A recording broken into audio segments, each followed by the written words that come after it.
All right, euthanasia is still rare in the United States, but it's increasingly common in Europe. Tucker Carlson recently sat down with attorney Robert Clark to discuss the state of assisted suicide in the old heart of Western civilization.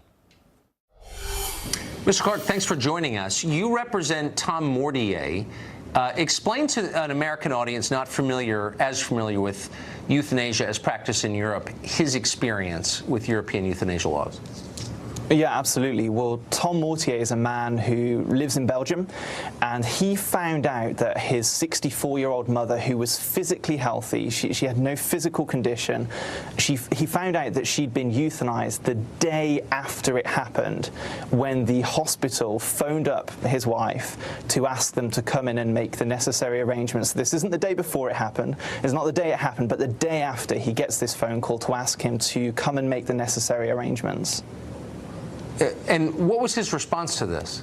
Well, he, as you can imagine, like any son, was devastated. I mean, this is a man who hadn't really given a huge amount of thought to the euthanasia laws that are in force in Belgium before this happened.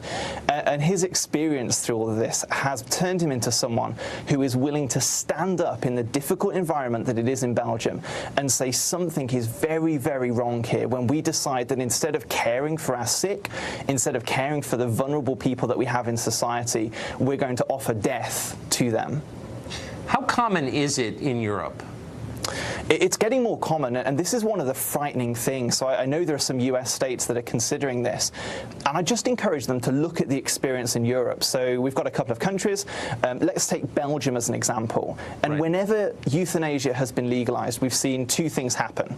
So the first thing is we see the number of cases going up every single year. And so the cases started relatively low in Belgium until we've now reached the point where, according to the official government statistics, more than 5 people per day are euthanized in Belgium.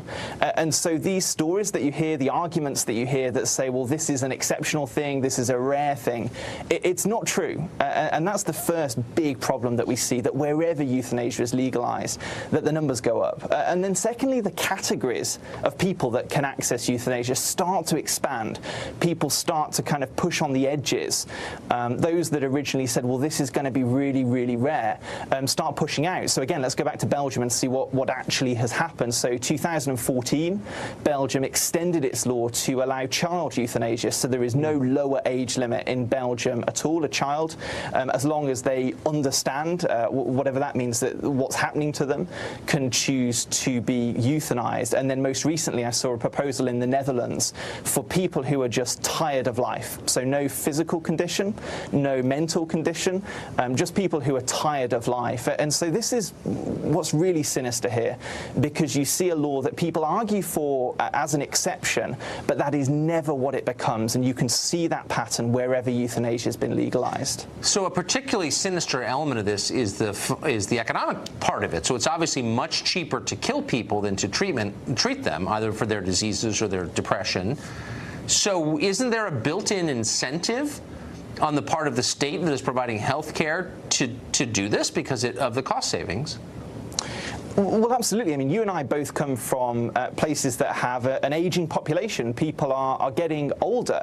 And a very, very real concern is this so-called right to die that people talk about, that doesn't exist in international law. This right to die actually very quickly becomes a duty to die.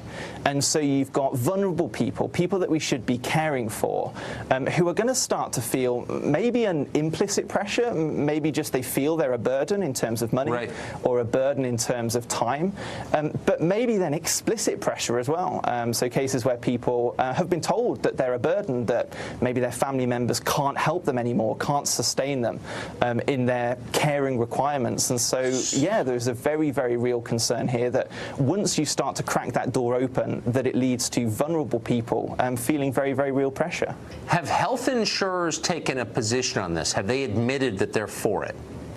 So, I mean, the system of medicine is a little bit different in most European countries. Yes. But certainly, if you look, for example, in the UK at some of the groups that have been involved in this discussion, so the UK Parliament very recently debated this issue and overwhelmingly rejected a bill that would have legalised assisted suicide, as they called it, in the United Kingdom. And every major, for example, disability rights group was against that bill because they recognise the burden and the threat that that's going to place on some of their members, people who are vulnerable, people who are elderly. And then take, for example, the doctors. The World Medical Association has consistently said that euthanasia is inherently unethical. It's not something that should be promoted because governments have an obligation to protect life, not to promote or to assist in death. And yet that's exactly what we're seeing happening in these European countries. And we're going to see more of it as the costs go up. Thank you very much, Robert. I appreciate that report from Europe. You're welcome. Thank you for having me.